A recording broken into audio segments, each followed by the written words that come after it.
Манай улс хоёр том гүрэнтэй хилцэлцээ оршдог. Хуулинд заагдсны дагуу холбогдох байгууллагаас хөлийн аюулгүй байдлыг хамгаалж, түүгээр нэвтрэн өнгөрөх субъект бүрт хууль зүйн үндэслэлийн хүрээнд хэн ч шалгалт хийж зөвшөөрөл олгон нэвтрүүлэх шаардлага тавьдаг. Сүүлийн хэдэн жилд хөлийн бомбоор нэвтрэн өнгөрөх автомашины тоо нэмэгдэж, үүний хэрээр автомашин тээвэрлэлт, зөөвөрлөлттэй холбоотой зөрчил хэрэгүүд гархан нэрс нэмэгдэжээ.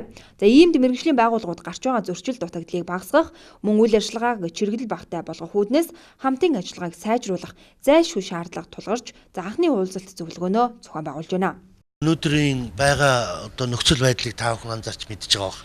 Хөлийн бомбуудаар явж байгаа зовчигч тээврийн хэрэгсэл, ялангуяа улс хоорондын тээвэр эрхэлж байгаа аж ахуй нэгж байгууллагуудын үйл ажиллагаа сүүлийн 2-3 жилд их маш өндөр идэвхтэй явагдаж байгаа та бүхэн мэдж байгаа. Монгол улсын засгийн газраас хэрэгжүүлж байгаа арга хэмжээний үр дүнд гадаад экспортлж байгаа улуурхайн бүтээгдэхүүнийг тээвэрлж байгаа тээврийн хэрэгсэл эрс нэмэгдсэн. За энэ улс хоорондын тээврийн үйл ажиллагаа эрхэлж байгаа энэ аж ахуй нэгж байгууллага хувь хүмүүсийн үйл ажиллагаанд хуулиар бол зам тээврийн барилга хот байгуулалтын яамны авто тээврийн газар хяналт тавих юм үүрэгтэй.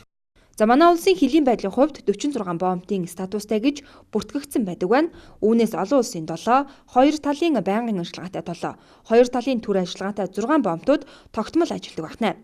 Улсын эдийн засаг болоод бусад гадаад улс оронтой харьцах нэг хэлбэр бол энэхүү газраар нэвтрэн өнгөрөх хөлийн бомб байдаг. Иймд авто тээврийн газраас нөхцөл байдалд хамтран ажиллах шаардлагатай байгаач хамтран ажиллахад хууль журмын хувьд бэрхшээлтэй заалтууд байдаг гинэ. Засгийн газрын 20 дугаар тогтоол гэж байдаг. Хөлийн бомбдод ямар төрлийн байгууллагууд ажиллах вэ гэдгийг заагаад өгсөн. Гэтэл авто тээврийн байгууллага гэдэг маань манай төрийн байгууллага ш. Төрийн нэг хяналт явуулдаг ийм байгууллага. Үйл ажиллагаа явуулдаг. Гэтэл тэр хөлийн бомбд дээр улс хоорондын тээвэр эрхэлж байгаа тэр байгууллагуудын тэр аж ахуй нэгжүүдийн тэр тээврийн хэрэгсэлт нь хяналт шалгалт хийх бололцоогүй. Тухайлбал тэр 20 дугаар тогтоол дээр гайлын байгууллага, хөлийн байгууллага, мэргэжлийн хяналтын байгууллагууд л тэр хөлийн бомб төр үйл ажиллагаа явуулна гэж зохицуулсан. За хөлийн бомбоор нэвтрэх хэд хэдэн төрлийн зөрчлүүдэд амгаалдаг байна. Үүнд үндэсний ёс уламжлалыг шингээсэн бурхан олдврууд болон мөн хэрэгсүр зэргийг гаргахыг завддаг бол тээврийн хэрэгслийн чиглэлд дааз хэтрүүлэх, хоригдсон бараа таваар нэвтрүүлэхийг завддаг байна. Зөрчлүүд хил дээр гол нь юу гарч ийнө гэхээр мэдээж нөгөө ярьдаг дааз хэтрүүлэх, тээвэрлэлтийн бичиг баримт дутуу байх, за маршрутын бус замаар тээвэр хийх гэдэг юм уу, ийм зөрчлүүд бол нэлээд гарч байна.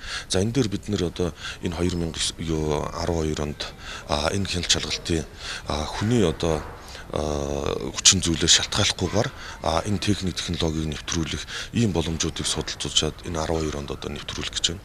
Энэ бол GPS дээр суурилсан алсын зам бүртгэл хяналтын систем гэж юм томоохон системийг бид нэвтрүүлэх гэж байна. Хоёр тал хамтран зохион байгуулж байгаа уулзалт үр дүнгээ харуулна гэдэгт салбарын итгэлтэй байна.